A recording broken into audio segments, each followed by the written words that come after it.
Hello everyone, welcome to my channel Sahu academy. This is Anshu. Guys, कैसे हैं आप सभी? आई होप आप सभी सेफ होंगे। गाइस, आज की वीडियो काफी ज्यादा इंपॉर्टेंट आपके लिए होने वाली है, बिकॉज इस वीडियो में आपके साथ डिस्कस करने वाला हूं ईवीएस की यूनिट 4 के इंपॉर्टेंट क्वेश्चन, जो कि सभी के लिए इंपॉर्टेंट है। अगर आप डीओ सोल से हैं, रेगुलर से या एनसीडब्ल्यूईबी से कर रहे हैं, तो ये सबके लिए इंपॉर्टेंट रहेगा। बिकॉज ये जो सब्जेक्ट जैसे कि आपको पता है, हर कोर्सेज में, चाहे आप बीए कर रहे हो, बीकॉम कर रहे हो, बीएससी कर रहे हो, हर कोर्स में आएगा। तो इसके क्या क्या इंपॉर्टेंट टॉपिक्स है, ये सब इस बार हम देखने वाले हैं यूनिट 4 के लिए। अगर आपने अभी तक प्रीवियस की वीडियोस नहीं देखी है, उसमें मैंने आपको यूनिट 1 2 3 कंप्लीट करा दिए हैं, तो उसका लिंक आपको डिस्क्रिप्शन बॉक्स में मिल जाएगा। अगर आप मेरे चैनल पर अभी नए हैं, तो चैनल को भी सब्सक्राइब कर लीजिए, बेल आइकन को प्रेस कर लीजिए, ताकि आपको सभी वीडियोस का नोटिफिकेशन सबसे पहले मिल जाए। तो चलिए, आज की जो हमारी वीडियो है उसे शुरू करते हैं। सो गाइस, जो हमारा यूनिट 4 है वो है biodiversity and conservation. Biodiversity and conservation ये एक छोटी सी यूनिट है और काफी इंपॉर्टेंट, इसमें से एक या दो क्वेश्चन बन जाते हैं। तो चलिए उनको देखते हैं कि सबसे पहले हम देखेंगे कि क्या क्या इसके टॉपिक्स हैं जो हमें पढ़ने होंगे। तो मैंने आपको जब सिलेबस बताया था, तब मैंने वहां पर आपको बताए थे बायोडाइवर्सिटी एंड कंजर्वेशन में सबसे पहले बायोडाइवर्सिटी की डेफिनेशन है। इसके बाद India as a mega biodiversity nation, ये आपको क्वेश्चन आ सकता है। इसमें IUCN रेड लिस्ट है, तो ये सब आ सकता है। वैल्यू ऑफ द बायोडाइवर्सिटी है। फिर उसके बाद क्या क्या थ्रेट्स हैं बायोडाइवर्सिटी को, एंड बायोडाइवर्सिटी कंजर्वेशन की क्या क्या स्ट्रेटजीज हो सकती हैं, ये सब आपको इसमें पढ़ना होगा। तो ये थे टॉपिक्स। चलिए अब हम चलते हैं क्वेश्चंस की तरफ कि क्या क्या इंपॉर्टेंट क्वेश्चंस हैं जो कि प्रीवियस ईयर में आए भी हुए हैं। चलिए, तो ये हमारा यूनिट 4। जैसा कि आपको पता है, हर यूनिट में हम सबसे पहले इंपॉर्टेंट टर्म्स देखें। तो ये कुछ टर्म्स हैं, देखिए यहाँ पर बायोडाइवर्सिटी, बायोडाइवर्सिटी। इसके बाद इसके लेवल्स हैं, देखिए यहाँ पर दिया भी हुआ है, genetic diversity, species and ecosystem. इसके बाद है हॉटस्पॉट्स। हॉटस्पॉट्स क्या होते हैं, ये इंपॉर्टेंट टर्म है। इसके बाद है एंडेंजर्ड और थ्रेटन्ड स्पीशीज। फिर है vulnerable species, rare species, endemic species, poaching. Poaching क्या होता है, इलीगल हंटिंग। ठीक है। इसके बाद है कंजर्वेशन ऑफ अ बायोडाइवर्सिटी, कैसे कंजर्व किया जा सकता है फॉरेस्ट को, वाटर को। तो ये सब आपको इसमें पढ़ना होगा। चलिए अब हम आते हैं क्वेश्चंस की तरफ। तो question number 1, very important question, define biodiversity, also explain their levels. ठीक है, तो वही अभी मैंने आपको यहाँ पर लेवल्स भी बताए थे 3, तो उन्हीं को भी आपको एक्सप्लेन करना है। तो सबसे पहले आपको बायोडाइवर्सिटी की डेफिनेशन लिखनी है, देखिए यहाँ पर लिखी हुई है, स्क्रीनशॉट आप ले लीजिए। उसके बाद ये आप लेवल इस तरीके से बना सकते हैं, जेनेटिक, स्पीशीज एंड उसके बाद इकोसिस्टम। चलिए, तो सबसे पहले इसमें है जेनेटिक डाइवर्सिटी। तो जेनेटिक डाइवर्सिटी आपको समझाना है कि जेनेटिक डाइवर्सिटी क्या होता है। इसके बाद है स्पीशीज डाइवर्सिटी, फिर उसके बाद है लास्ट इकोसिस्टम डाइवर्सिटी। तो इसका स्क्रीनशॉट आप ले लीजिए, इसका आंसर था। चलिए आगे बढ़ते हैं। Right a short note on. Short note आया हुआ है, 3 है। देखिए सबसे पहले है बायोडाइवर्सिटी हॉटस्पॉट, ये टर्म्स में भी आया था। फिर उसके बाद है एंडेंजर्ड स्पीशीज ऑफ इंडिया, और उसके बाद एंडेमिक स्पीशीज ऑफ इंडिया। तो ये इंपॉर्टेंट है काफी, और इनका डिफरेंस भी आ जाता है कि एंडेंजर्ड और एंडेमिक स्पीशीज में क्या डिफरेंस है।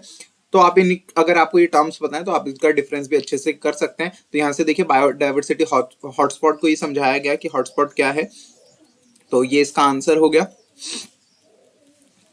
चलिए इसके बाद यहाँ से आएंगे, ये आपको डायग्राम बनाने की कोई नीड नहीं है, डायरेक्ट आप डेफिनेशन लिखने के बाद सेकंड पॉइंट जो हमारा वो है एंडेंजर्ड स्पीशीज।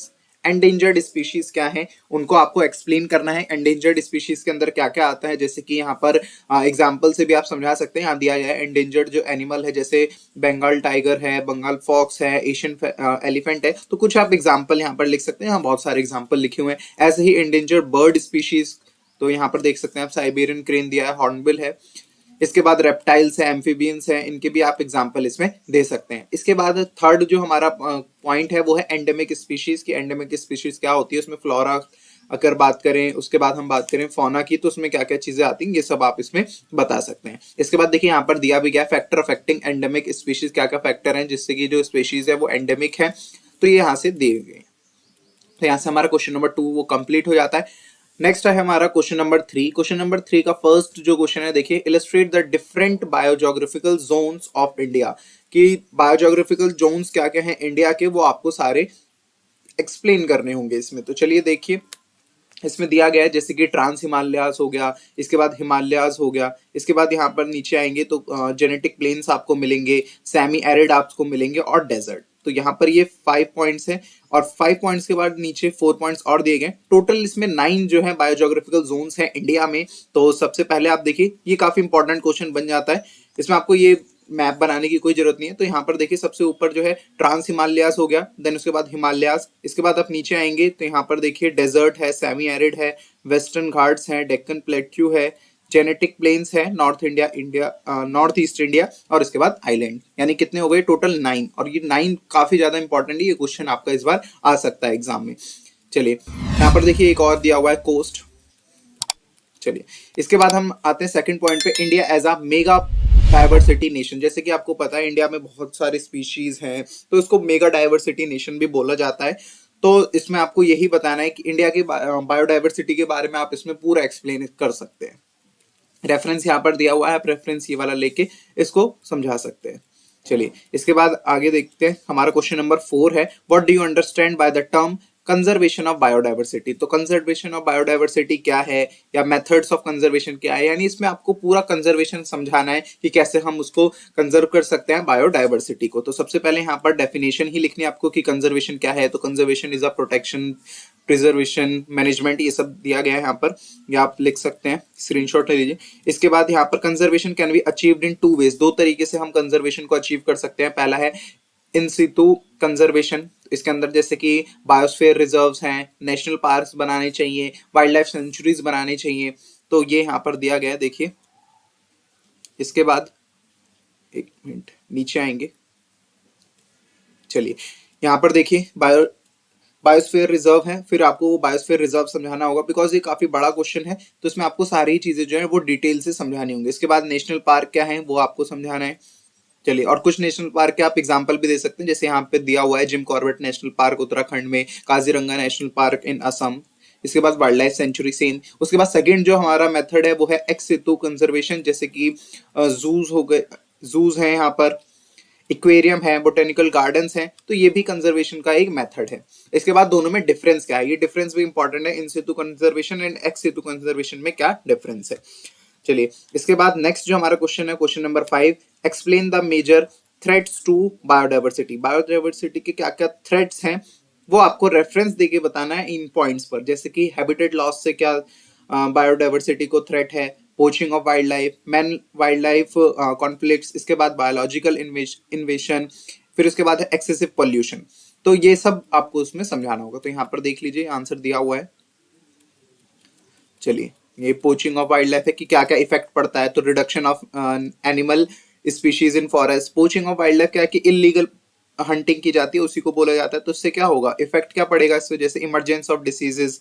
इसके बाद रिडक्शन ऑफ एनिमल स्पीशीज की कम हो जाएंगे एनिमल की स्पीशीज जो है फॉरेस्ट में। उसके बाद है मैन वाइल्ड लाइफ कॉन्फ्लिक्ट्स, इसका क्या इम्पैक्ट पड़ता है ये आप बता सकते हैं।